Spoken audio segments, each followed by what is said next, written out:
Welcome to Tokyo Wave, recorded in a live studio in Harajuku, Japan, with your hosts Aaron and Parker.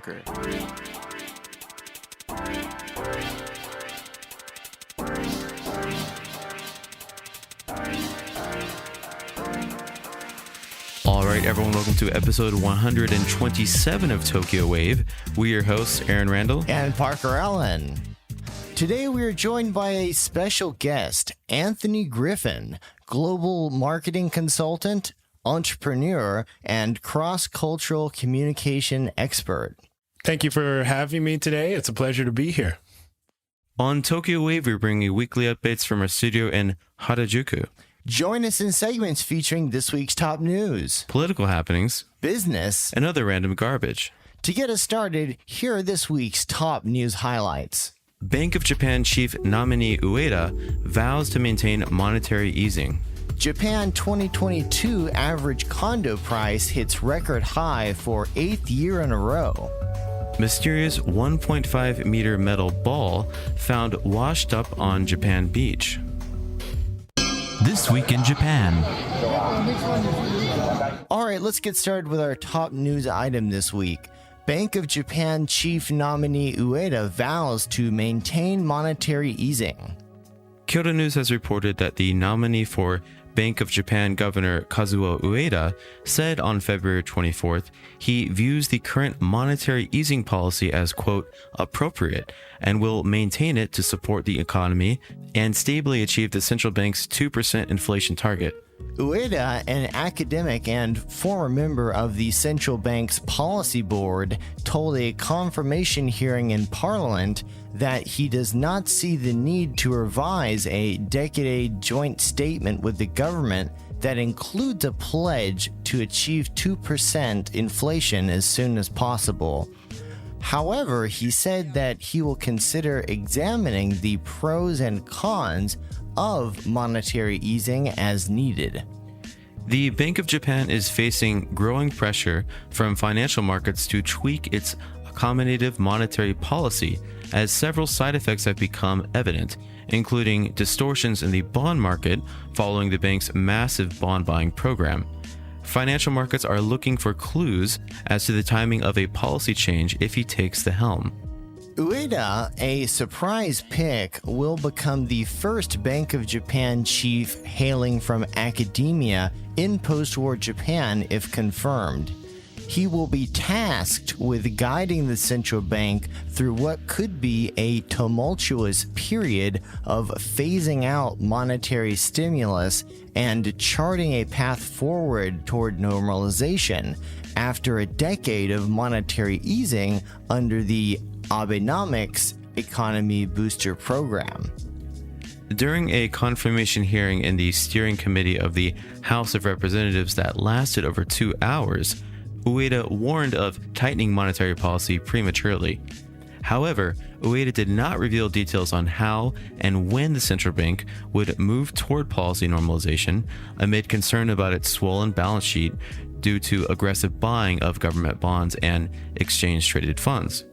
And of course, Japan watchers know that Japan has the highest GDP to debt ratio in the world, and it just keeps on getting bigger. So obviously that's a problem. It affects financial markets. But at the same time, because Japan's interest rates are so low, it's really easy to buy a house. And I gotta say, these low interest rates are awesome. Yeah, but for those who want, the yen to go back to normal, it's kind of a disappointment to hear that he thinks the current easing policy is appropriate. You just gotta borrow more money, Aaron.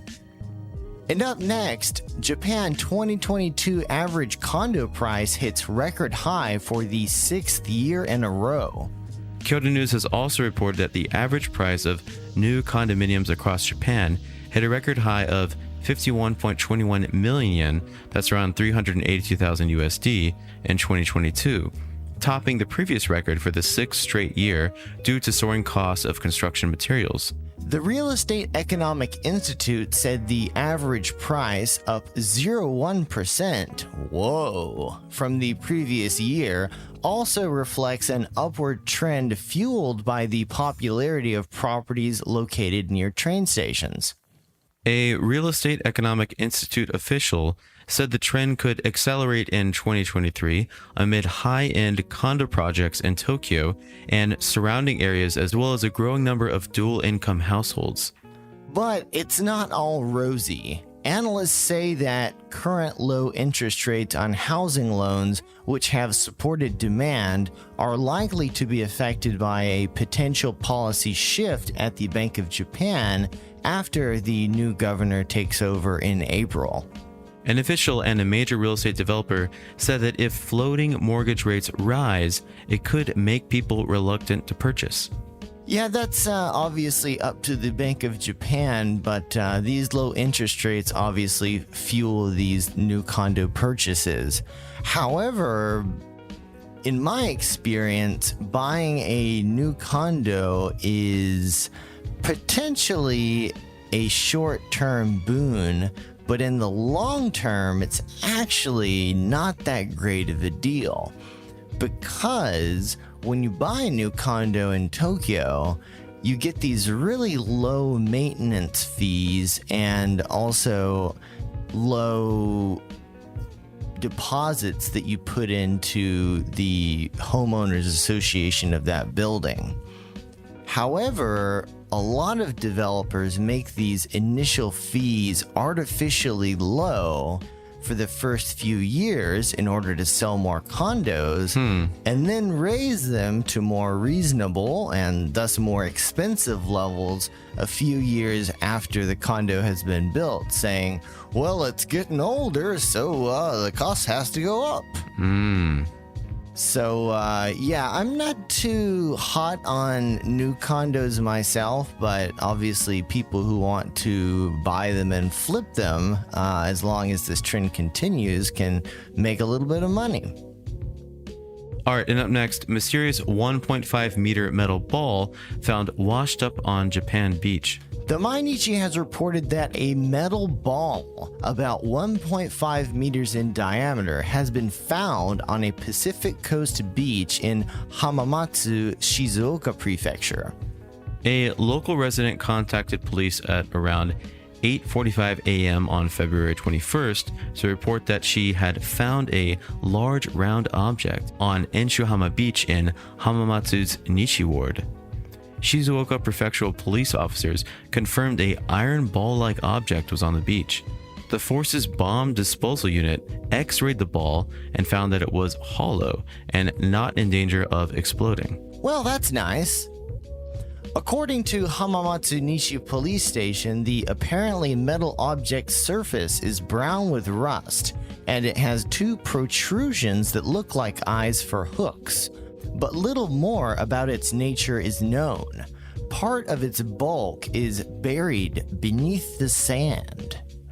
As a precaution, police prohibited people from approaching within several hundred meters of the ball while they investigated it, but lifted the restriction at 4 p.m. the same day.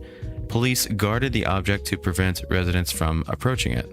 I don't know, if there's a big metal ball in my neighborhood, I'd probably want to go look at it too. For sure. A nearby man had apparently found it on the beach several days earlier, and it was actually his wife who reported it to police on February 21st. We got Chinese weather balloons, strange metal balls. You know, this kind of reminds me also of, I've seen 2001: A Space Odyssey. The weird, like, block thing that appears everywhere. Yeah, the monolith. Yeah, the monolith, exactly. Yeah, so it's a monolith. Yeah. We have to pray to it. Sounds and then like it. Beat our chest like apes. I don't know why they needed to call the bomb squad. I think they should have called Ash Ketchum. I mean, come on, you know.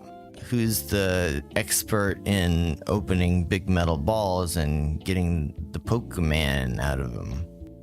This is just weird. They don't know the origin of it either? I've heard people on Twitter saying it's one of those floating buoys from like a container ship or something. But I think it's kind of funny that the police used the bomb squad.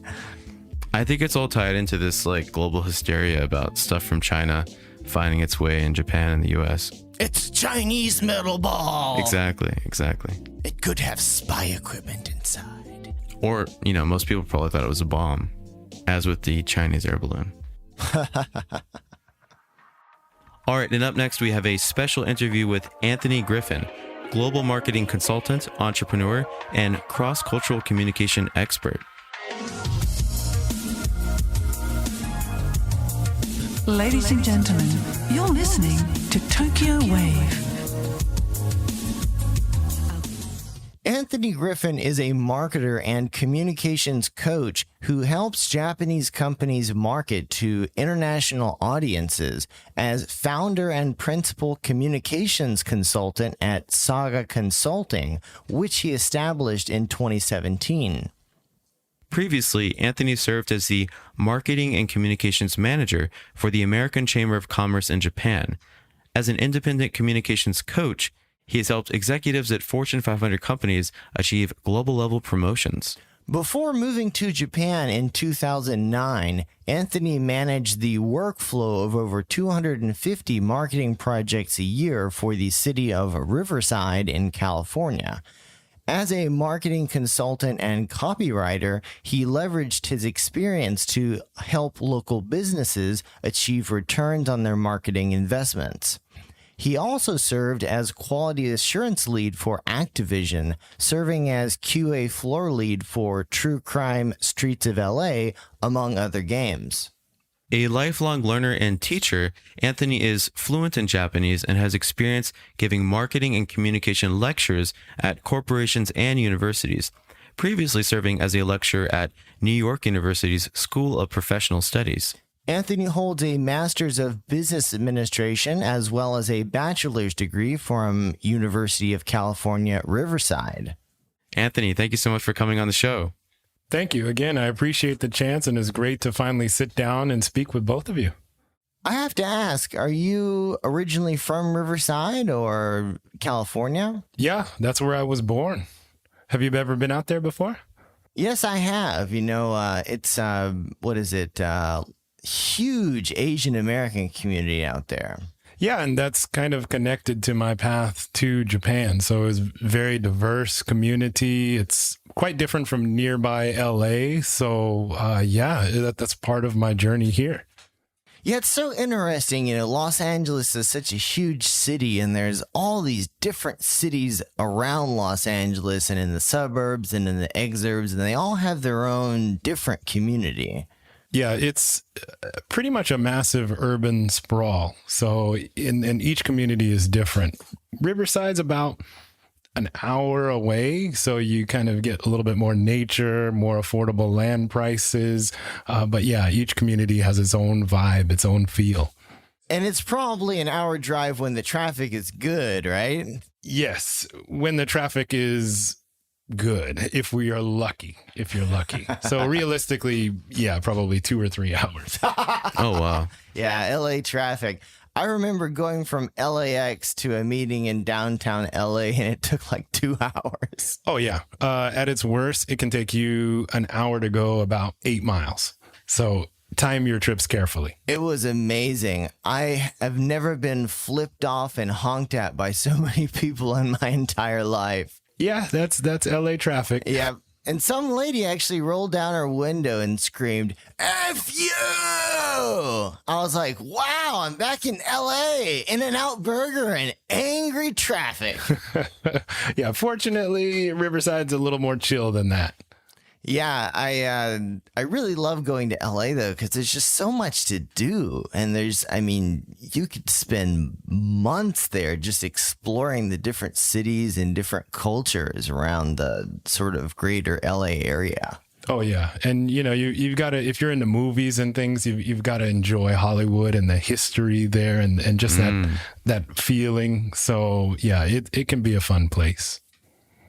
Also, Southern California has beaches that don't suck, unlike Japan. Yeah, Japan has some beautiful beaches. You just got to know where to go. It's hard. Yeah, around Tokyo, it's rough. But if you can get past Atami or something like that, or just keep going in that direction, there's some beauty out there. I do like Usami Beach, which is right past Atami, down in the Izu Peninsula. Yeah. Yeah. I would say LA has better access to nicer beaches. And they're long, so you can just like walk down them and keep walking down them and keep walking down them, and then you realize you're like an hour away from your car. True. So anyways, love as I love talking about hot sandy beaches, the first question we normally ask our guests on Tokyo Wave is, what initially brought you to Japan? Sure. Well, like you mentioned, I grew up in Riverside, and it's really about the timing. I'm 43, so that means I was growing up in the 80s during the bubble generation. And long story short, everything that was interesting, unique, good, or cool in my life was coming from Japan. And in Southern California, that wasn't a bad thing. I understand, maybe in the Midwest, there was a lot of trouble with automakers and Japanese car companies dominating the market. But, from my perspective, I was just seeing, great entertainment, quality electronics, awesome little sports cars, and all of that influenced me with a fascination. However, it wasn't until I got into college as a business major and I had to take a foreign language for 1 year. And I'd already studied Spanish, and I'm like, let's just try Japanese. I might fail. My GPA could take it. It's just one class. So I just took the leap, and I actually did well. And my teacher was from Japan. She told the class all of these stories about Japan and what it was like.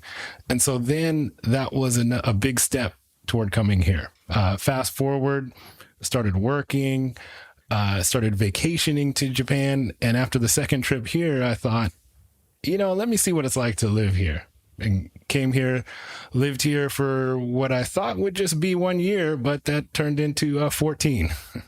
That's a common story, actually. Yeah. Yeah, the 1980s with Japanese culture, there's just so many cool things. And you may or may not know, but Tokyo Wave has sort of a 1980s Japanese vaporwave underlying theme. So, I noticed. Yeah, we are obsessed with 1980s Japan. Yeah, it was just fascinating. I mean, now I guess people take like Japanese animation for granted and all of these video games that are global now. But back then you have to imagine that very few things like that made it over. And so when we saw something like Macross, for example, or some obscure Japanese video game that made it over, or a bootleg VHS of Dragon Ball Z, when we saw that was mind-blowing, because no one in America was producing things like that.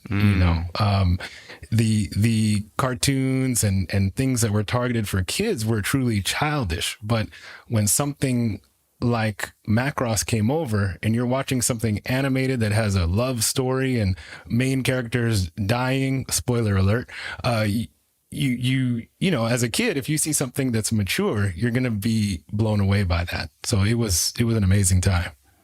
No, Anthony, for sure. I mean, I think there's a lot of similarities too. In my story, I also started in college with given the choice between Spanish and Japanese, because that's all I had at my university. And I had studied Spanish in high school, and I was like, Japanese, this would be crazy. And had a really good teacher, and came out here. And you said you've been here so 14 years total? Yeah, 14 years as of this past January. Yeah. Oh my gosh. Congratulations. Happy Japan anniversary. Thank you.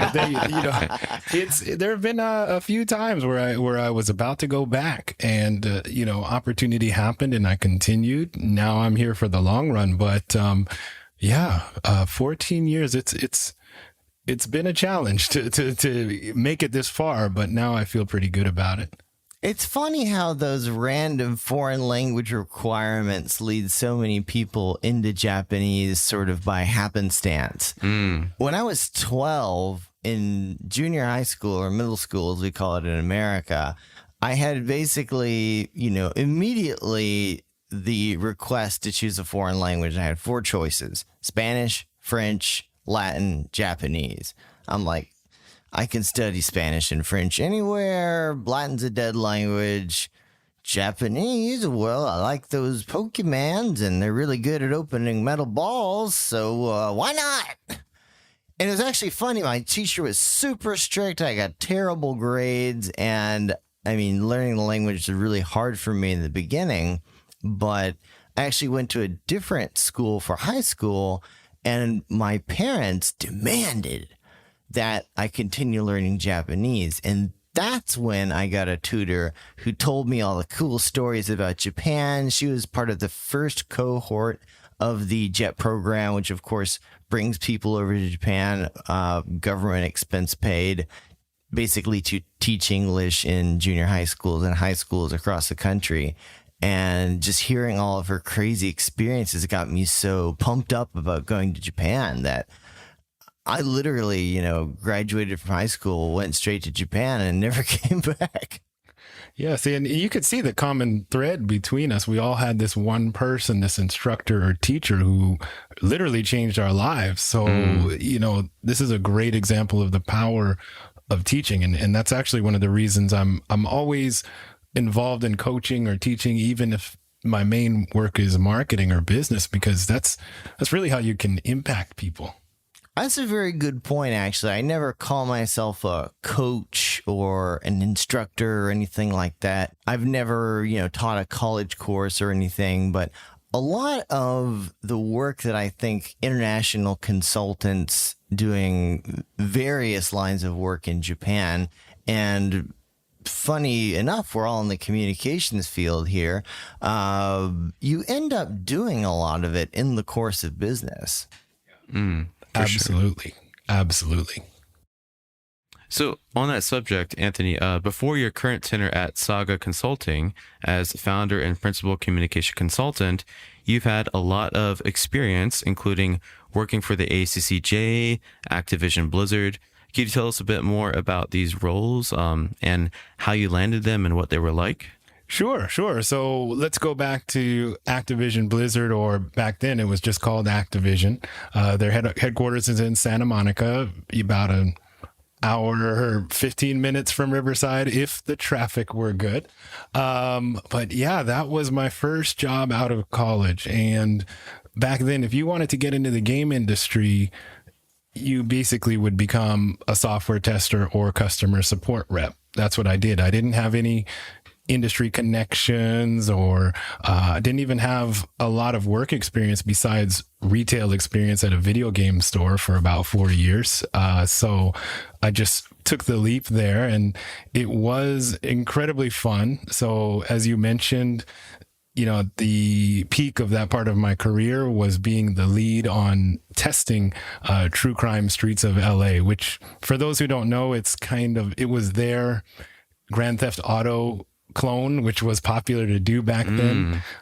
Grand Theft Auto, probably 3 at the time, was just super huge. So every company wanted their own version, and this was Activision's version. So that was my first leadership experience, my first taste of kind of managing other people. So that was a very valuable time. And then they had a job rotation system. So depending on what project was happening, you'd get rotated into customer support. So I was on the phones helping people with all the problems that come from PC gaming.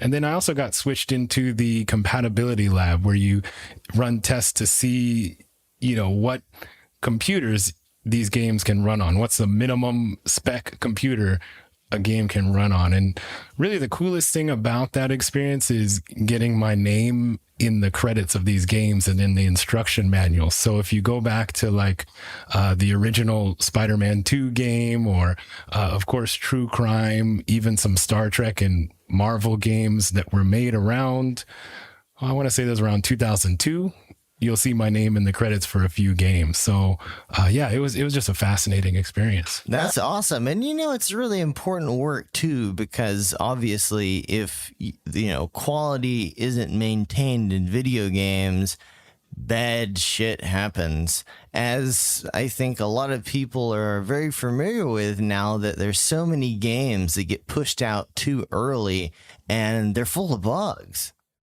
Yeah, now it's the games are so much bigger and more complex, and it happens more often. And now developers and publishers, they know they can release a day one patch or an upgrade, but back then we still didn't have that ability. So it was important work.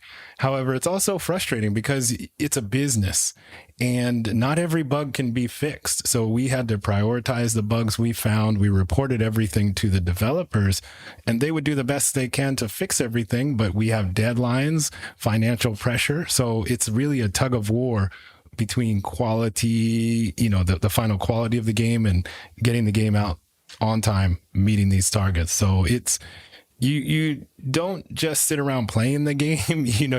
You're reporting, you're trying to break things in the game, and you're dealing with very, very extreme tight deadlines. Yeah, it kind of reminds me of how Grand Theft Auto happens to be basically my favorite video game, and GTA 5 came out almost a decade ago. And when is GTA 6 gonna come out? Nobody knows. That's like the one game that they're just taking their sweet time on. I'm sure it's gonna be awesome, but I mean, what's it gonna be on PS7, PS11? I don't know. Yeah, they leaked. There was a leak a while back. Did you see that? No. Yeah, but it's really hard with these leaks to verify whether or not they're authentic. That one was authentic, but the game was super early, so it doesn't give us any information about when it's coming out or anything like that. But it's coming. It's getting there. Maybe PlayStation 6 instead of 7. If we're lucky. There we go. Yeah, it's funny, the PS5 was so hard to get for such a long time. And finally, you can go to the store and buy one now. What has it been out for almost 2 years now? Yeah, 2 years. And I saw for the first time ever a PS5 commercial on TV. Maybe I just wasn't paying attention, but it's like, it took you a while. Sony's finally, I think we reported it on like a few months ago, right? They're making more PS4s and PS5s, but maybe they're finally switching gears a bit. Hopefully, yeah. Yeah, it's paying off too. I think for the past 2 or 3 weeks, the PS5 has surpassed the Wii, or sorry, excuse me, I'm dating myself, the Switch, in sales, even here in Japan. And wow. You can just run up and pick up a PS5. They're advertising it, like you said. I'm getting direct mail from them. So I think the supply chain has worked itself out, and all that pent up demand is there, and Sony's taking advantage of that. My favorite thing about the PS5 is the fact that it looks like a Guido with a popped collar. The shape of the design of the thing, yeah. They actually, there was like a meme that put kind of like guy who looks like he's gonna go clubbing its face on top of the PS5. It was hilarious. Yeah. It's a unique design to be friendly, but it's interesting. So that's your experience in the games industry. And of course, later, after moving to Japan, you also worked for the American Chamber of Commerce in Japan, which, of course, anybody who's in Japan and doing business probably knows as the ACCJ, being their head of marketing and communications. What was that like? That was incredibly challenging, but incredibly rewarding as well. I just couldn't imagine some of the experiences I had there. So the cool thing about that job is it was very similar to the marketing I was doing for the city of Riverside. So writing articles, ghost writing, managing all of the marketing projects, and in this case, overseeing the relaunch of the entire website project. However, in this environment, some of the events we had to promote and market were just incredible. Like we had these women in business summits where the former Prime Minister Abe would come, or the former ambassador Caroline Kennedy would join. And so I had to manage their photography. We would either hire photographies or use an in-house photographer to record those events, to take pictures of them. And it was just amazing being so close to people of that level. Or sometimes there was one time where the Abe administration, they really wanted to promote Japan among the foreign community. So they invited us down to the prime minister's office, the business office over there, and told us about this English magazine that they had and asked if we could keep it and distribute it. It was just amazing to work with the Japanese government. I'm sure the government gets a bad rap about being bureaucratic and maybe cold, but every time I interacted with them, anyone from, one of the prime minister's special police or even just a marketing person, they were very friendly, very, very fun to work with. So, and I just never imagined I could be in those situations. Yeah, that's a really interesting anecdote. I'm also a corporate member of the ACCJ, and it's very interesting because, sometimes you go to these functions and events and, you meet people like yourself, entrepreneurs, recruiters, the normal bunch of foreigners who you often run into in Japan. But then all of a sudden it's like, the CEO of this big Fortune 500 company or a former ambassador or some other, massive bigwig. And so it's a really diverse group, and there are a lot of really interesting opportunities. Of course, COVID really dampened that down. You were lucky to have worked there pre-COVID. I'm sure that was a really tough job during the COVID years and all these virtual events that just must have been very hard to plan and get people to attend. But now finally we're out of COVID and things look like they're starting to get back to normal again, finally, with the chamber. Yeah, it seems like it. But you're right. I was lucky to be there during the time that I was. And you mentioned some of the events and the people that were there. I mean, some of the Japanese executives from like ANA Airlines or Subaru would come and give these presentations. And it was amazing. But I think now it's getting back to normal. Everyone's eager to meet in person and network. So if that's your scene, definitely check it out.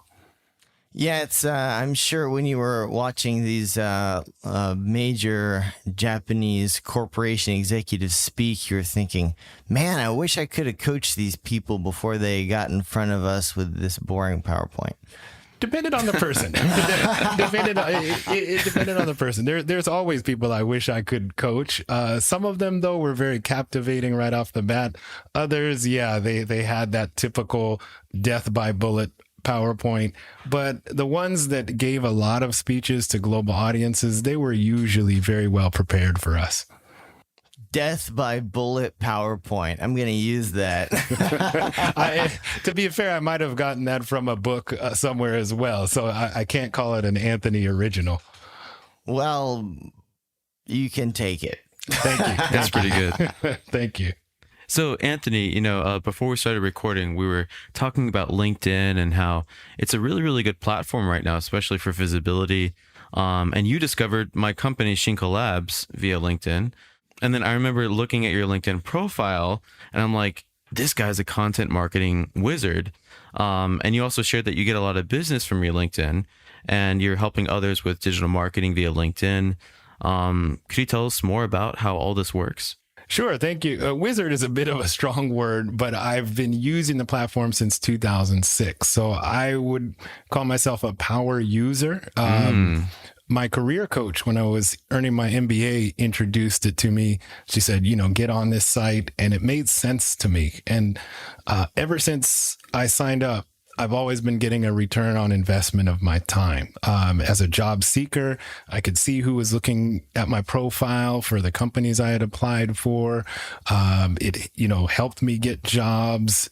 Now, as a sole proprietor, again, it exposes me to people like you, to clients. So when someone asks me, what is your writing like, or what is your social media management like, it's all there for everyone to see. So that's one side right there, plus the networking. I mean, the people you can meet on there are real people. They're not some bot on Twitter or something like that. They're real people doing real things here in Tokyo. So it is just a fantastic platform right now. And we were talking about marketing and getting our content out there.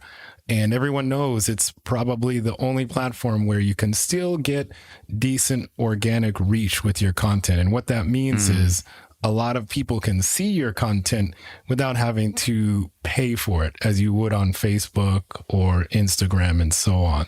That is such a great point, and definitely mirrors my own experience running LinkedIn campaigns. I mean, your money for dollar or yen or whatever investment marketing on LinkedIn, especially, if you're in professional services or B2B or one of those areas where it's really hard to reach audiences on sort of not so specialized platforms such as Facebook or Twitter or Instagram, LinkedIn really has very advanced targeting features. And every time I've run a LinkedIn campaign, I've usually said, yeah, that was worth it. Yeah. And even if you don't do a paid campaign, if you have good content, good network, it's going to reach people. And for Japanese companies who I primarily work with, if they want to engage in B2B business abroad, what other platform are they going to use? So people, at least in the States, we're compartmentalizing our social media. If we want to have fun, talk with our friends, that's your Instagram, for example. For the older generation, maybe that's Facebook. But when it comes to business, we're on LinkedIn. So I help Japanese companies connect to businesses abroad, and LinkedIn is the way to do that. I don't work for LinkedIn. I'm not promoting them. That's just the fact. That's a business fact at this moment. Absolutely. And, I think the whole getting visibility from organic posts is not rocket science, because in the early days of Facebook and the early days of Instagram, if you wrote about something and used the right hashtags, people that were interested in that thing would just see it. I remember Facebook in 2011, 2012, I would get lots of engagement on my posts. And I think we were chatting about this a second ago. And I would actually make real connections with people. Like I would meet people in Japan, or they would see my post and they'd be like, hey, let's meet up in Tokyo. And that's happening now on LinkedIn. Obviously, it's a different crowd. We're all either running our own companies or, working for a company. It's more, of a business backdrop. But it's connecting people in the same way. And I don't, LinkedIn doesn't strike me as the kind of platform that's using any kind of super advanced algorithmic stuff to make all this work. It's just whoever's in your network is going to see your post. And if you, have the right hashtags and whatnot, it gets circulated. Yeah. And they do have an algorithm. Everyone does. However, one thing that a lot of people don't realize about social media and LinkedIn is one of the only ones that has multiple sources of income. So they have, recruiter services, they have marketing services, and then they have their LinkedIn premium that you and I could sign up for if we want to. So that means they're not compelled to have a super strict algorithm to force people to boost content. Where Facebook, Instagram, a lot of the other channels, they're experimenting with a couple other revenue models. We just heard now Facebook is going to do the pay to be authorized system. Right. I heard about that. Yeah. And there's Twitter Blue. Twitter Blue. Yes, which is changing every day. And but LinkedIn has had these at least three revenue models for probably decades now, and that means they don't have to squeeze you in the algorithm as much as Facebook does or any of the other services to get you to pay to boost your post. So that's what's happening there. Yeah, it's actually funny. Just, running a campaign, I've had great results from LinkedIn campaigns, and also using LinkedIn Recruiter Lite. I was able to connect with a lot of interesting people, made some great hires as a result of using it. I mean, it's really a powerful platform. And you're absolutely correct that Japanese businesses need to understand that there are so many opportunities on LinkedIn when it comes to promoting themselves overseas, because so many Japanese people, even in business situations, use Facebook. And, Americans and Westerners do not want to connect with someone for business reasons on Facebook, because for those people, Facebook is, either where they stopped posting, or they're posting stuff about their family and their personal life, and they don't particularly want to talk about business services or working together on Facebook, of all things. Yeah, that's exactly one of the points we cover in my LinkedIn seminar. It's exactly that. And I always say, if you're doing J to J marketing, if you're in Japan trying to reach other Japanese companies or people, sure, use the appropriate platforms, Line, Facebook, Instagram, Twitter, great. But if you are a Japanese company trying to reach businesses abroad, you have to use the platform where your target is, and that's often LinkedIn. And I should add one caveat to this conversation. Of course, whatever business you're doing, if your audience is B2C and then they're not using LinkedIn, then of course you're going to have to brave the waters elsewhere. But really think about where your audience is and what you're selling or what you're trying to market, and you might find that LinkedIn will offer some benefits for you. Definitely. Social media platforms on the whole and advertising on them has become so much more expensive as these big brands continue to spend increasing amounts of money on ads. And, your cost per click on, a platform like Facebook or Twitter can be ridiculously high, but it doesn't really lead to conversions. Mm-hmm. Mm-hmm. I mean, of course, it depends on the product, and especially if you're trying to do something simple like product awareness or service awareness, then those platforms can be very profitable and give you good ROI. But when you're talking about, business leads and connecting with other businesses, you're really kind of barking up the wrong tree trying to use those other platforms. Yeah. When I onboard and coach clients, I position social media and especially LinkedIn as a top of funnel activity. And a lot of my clients, they have what we call high involvement products, something that's really expensive. For example, business advisory services, for one example. So like you hinted at, people aren't going to see a social media post and spend millions of dollars on a product just because of that. So I explain that your social media is a top of your funnel, and the role there is to build trust, to communicate with potential clients, and to drive them down to the next stage in your funnel, which would be your website in most cases. Then they'll explore your website, see your blog content and so on. Then they go to the next stage. Hopefully they'll sign up for your email list and give you their contact information. And then you might start getting into sales territory with phone calls or office visits and things like that. So it's important, as you hinted at, to position social media in the right position on the sales and marketing funnel. Yeah, it's so interesting with LinkedIn, especially that, over the years, it's also been a great catalyst for my own business activities, both on the business development and on the hiring side. And I really can't say that for other social media platforms. I mean, I basically use Twitter to talk shit about cats, and Facebook is deader than fried chicken, and Instagram is where I post wacky pictures of cars. I like cars.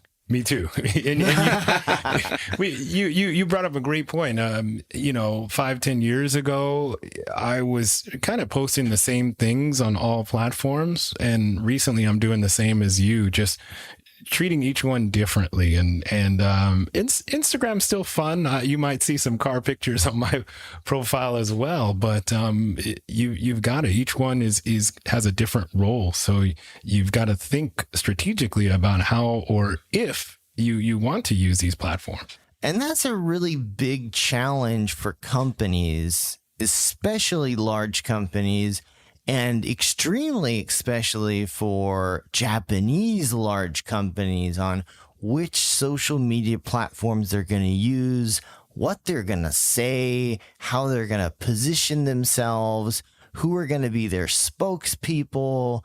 They really analyze it to I mean, a degree so much higher than, say, an American company would. And sometimes that can be really good, but geez, it sure does take a lot of time. And sometimes those posts end up being not so good. Yeah, in my experience, in the common struggle I have in kind of client education is a lot of people confuse a social media post or an article as an ad or an advertorial, and that's just not the case. None of us go, even on LinkedIn, none of us sign up and say, hey, I can't wait to see this stream of ads in my feed. Yippee. No one does that. We want to read an informative article. We want to read something that entertains us and something that happens to be associated with our favorite brands. And that association builds trust. And then we move to the maybe purchase stage. But a lot of clients, they treat those posts as advertisements. And that's a recipe for low engagement. Yeah. I mean, I think we're getting into content marketing territory. Yeah. And that's something, even in public relations, I deal with a lot is clients want to do content marketing, but they don't think that they have content. Which is so strange because any company who's doing business, especially a large company, has oodles of content. They're just afraid to use it because of, maybe we're going to be sharing trade secrets or maybe we're going to be in violation of some financial law. And of course, companies do have to be very careful about what they say online these days, especially watching what Elon Musk does and the repercussions for that. I think a lot of Japanese executives are very reserved when it comes to using LinkedIn, not just as a company, but also as an individual. And that's another part of the recipe, right? You can't just have a company LinkedIn. You also need to have individual executives on LinkedIn sharing the company's posts, but also kind of providing their own insights and their own experiences and kind of giving people a little bit of insight into who they are. Yes, here's some free advice for your audience and something I really hammer home with clients. The most affordable, fastest way to boost your company's LinkedIn presence is get your executives and even your line employees, get them all engaged. They don't need to put trade secrets or anything embarrassing there. They just need to spread the company page content or share things that have been approved by the company, press releases, when things show up in the news. But that is the single fastest way to boost your LinkedIn performance is get the company involved. Yeah, and getting individuals within the company involved on LinkedIn is a lot easier said than done in this country, isn't it? It is. It's incredibly difficult. Some companies are on board with it, but it is a struggle. And honestly, if you have a client that is resisting that, then maybe they do need to start looking into paid options if they're trying to reach certain performance targets. Yeah, I think, LinkedIn continues to struggle in the Japan market because it has that strong association with recruiting. So I think a lot of Japanese people are afraid of getting on LinkedIn because, you post your picture, you post your profile, you post your background, your professional experience, your academic experience. And if you do all of that, then people can see that, right? It's public. So it might look like you're trying to get another job. Right. That is the biggest challenge. And I don't know, without significant change to the platform, I'm not sure if LinkedIn can overcome that. The reality is LinkedIn is much more than a recruiting service. It's a news service. It's a publishing platform. It's a way to connect and network. But like you said, the perception here is you go on it because you want to get a job. And it's tough because LinkedIn through Microsoft, they pride themselves on having a standardized platform globally, where other companies, for example, like McDonald's, when they came to Japan or even now, they have a lot of freedom to customize their menu to match local tastes. And, if you walk out on the street today, you walk by McDonald's, it's packed with Japanese customers. They adapt. Starbucks can also adapt. But with LinkedIn, it's set on this global standard. So, I think, Aaron, we were talking there at about 3 million users here in Japan now, which... Right. We were trying. Yeah, I was curious, how many Japanese are actually on LinkedIn? I think it's at 3 million, which is incredibly small considering the entire population. If you do that ratio, how many are on LinkedIn versus the population of the country. So, and it's slow growth. So I would love to see more Japanese people join LinkedIn. And that's part of my mission, just because it's tied into helping Japanese people and companies go global, which is what I do. But it's an uphill battle. Definitely. For sure. All right, Anthony, back to gaming.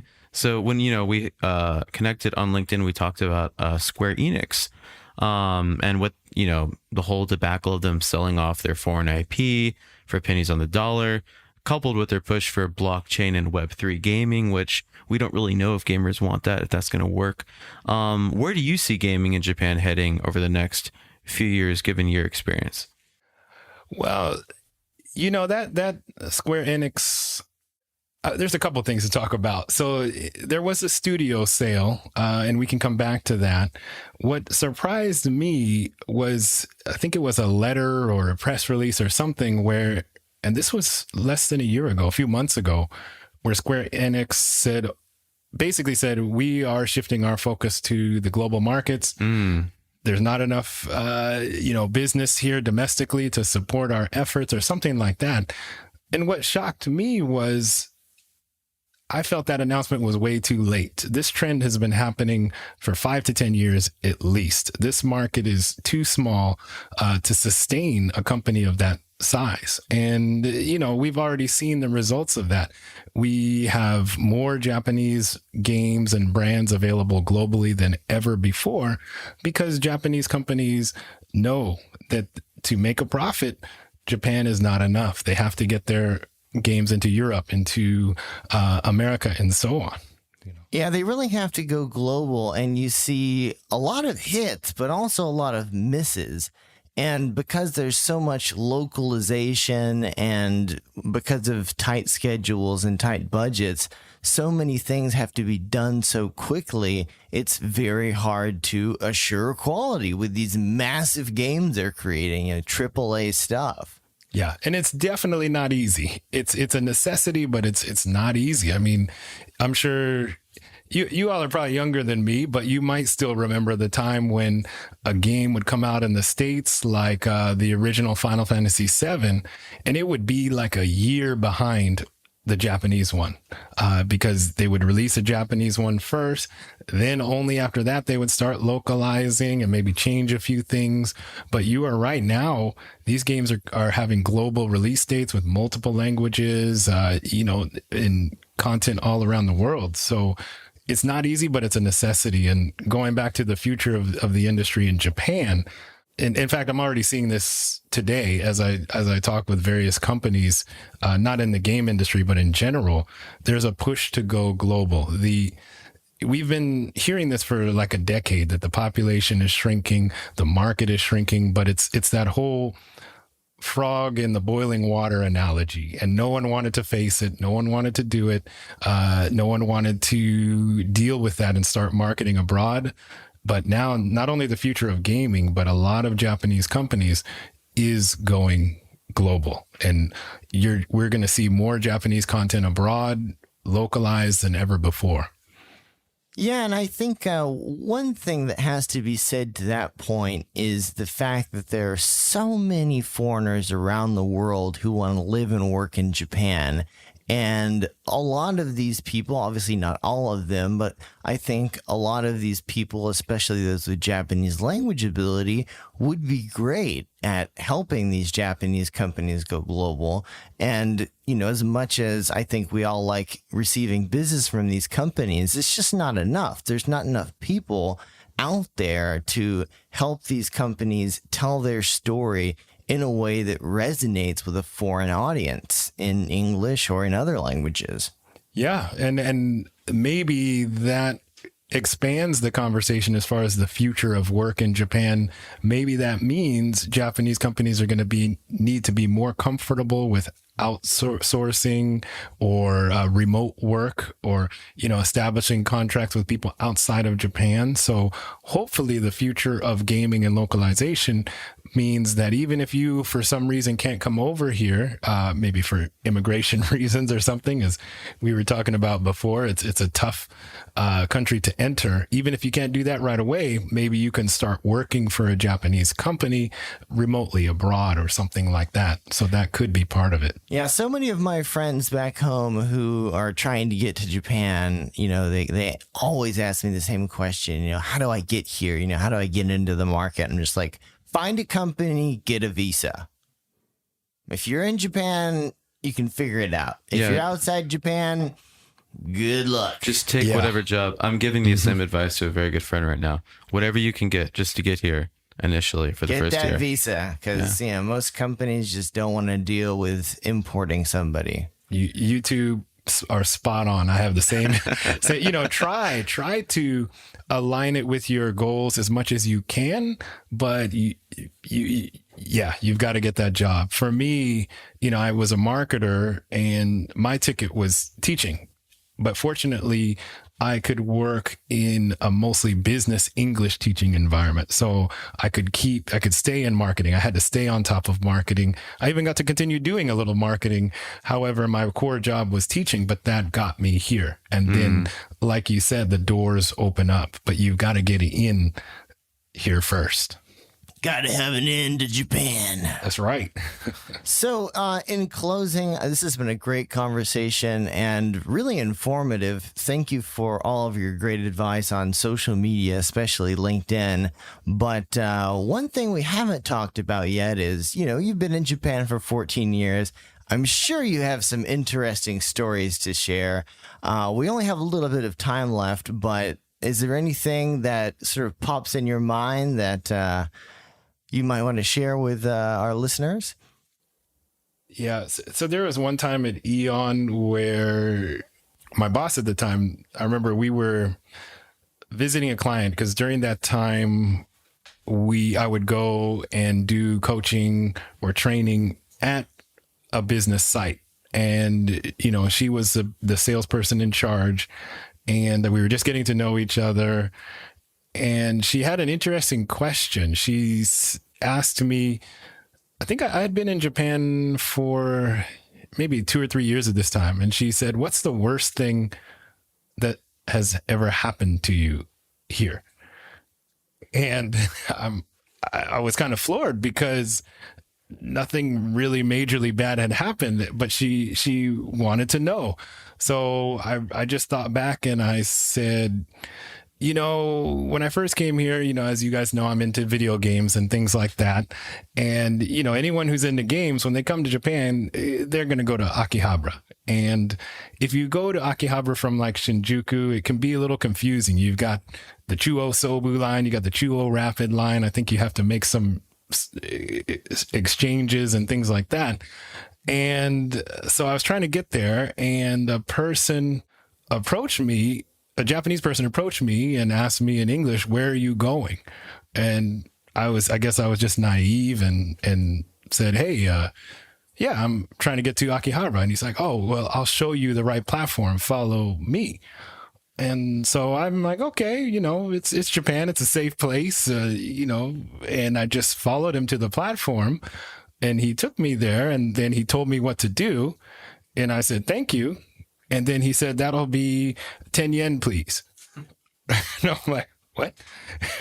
He's like, yeah, that'll be 10 yen, please. And I said, okay, it's only 10 yen. I don't know what this guy's doing. I'll just give him the 10 yen. So I gave him the 10 yen. He went away. And I'm like, did I just get scammed or something? But turns out his advice was correct. I got to Akihabara just fine. And I said, well, that was 10 yen well spent. So,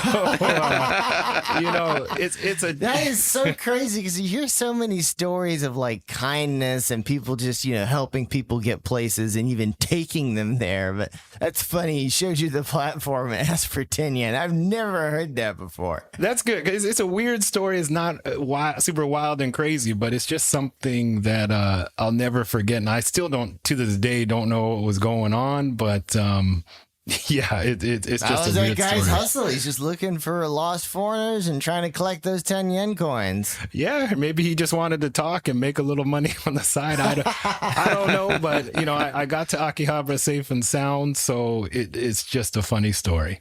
That's nuts. Well, I mean, one of the first things that people encounter when they come to Japan, they start working in Japan, is Japan's sometimes insane drinking culture. Do you have any stories of that thread?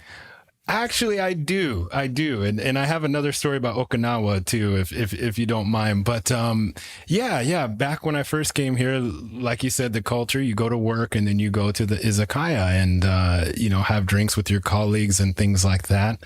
And, Japan gets a bad rap, especially Tokyo, for people, staying in their lane, not interacting with each other. But if you go to the right izakaya after work, groups get together, people who don't know each other. And I remember going with my coworkers to this place called Yamato in Nishi Shinjuku. Do you know Yamato!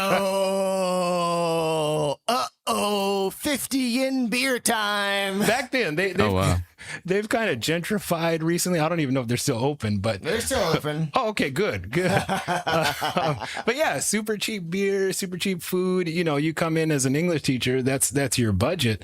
And, everyone was drinking, having a good time. And a group of salarymen at the table over started talking with us. And then they offered us a dish. They said, here, you all should try this. And they were kind of smiling and things like that. And they were basically maki. They were rolls, seaweed rolls. And, we asked what they were and they said wasabi maki. So they were basically wasabi rolls. And I guess they were trying to play a joke on us or see how we foreigners would react to something like basically pure wasabi and rice and seaweed. And we all ate it. And we loved it. And so we were happy. They were shocked. And ever since that day, we would always get wasabi maki every time. In an attempt to play a joke on us, they introduced us to one of our favorite dishes. So yeah, it was hilarious. We would always make friends at that izakaya. Yeah, Yamato is crazy because, people, I think the fact that the beer is so cheap just encourages people to really sort of get outside their comfort zone and talk to people in the next table, and just the weirdest, wackiest stuff happens in that place. Yeah, it was really fun. It was great when you're new in Japan and you don't know people and you could go there after work and really just have a good time just meeting random people and having fun. Yeah, that's one of the things that's so great about Japanese drinking culture. It's just, you meet these random people and sometimes they're just weird and wacky and sometimes they end up becoming some of your best friends. Yeah, it's fantastic. It's like the best place to network your first year, second year here. Definitely. Yeah. Anthony, thank you so much for coming on Tokyo Wave today. And of course, everyone, please check out Saga Consulting on LinkedIn. And yeah, this has been a really great episode. Thank you so much. Yeah, thank you so much. It's been a pleasure talking to you about social media, games, and just reflecting back on my time in Japan. So again, I appreciate the opportunity. Thank you, Anthony. Thank you. Hey, listeners, that's right. You listener right there. Who do you think should be our next guest on Tokyo Wave? Let us know. Drop us a line at wave@tokyowave.jp. We hope you enjoyed Tokyo Wave. If you haven't already, you could subscribe to our podcast on Apple Podcasts, Spotify, SoundCloud, and YouTube. Join us again next week on Tokyo Wave.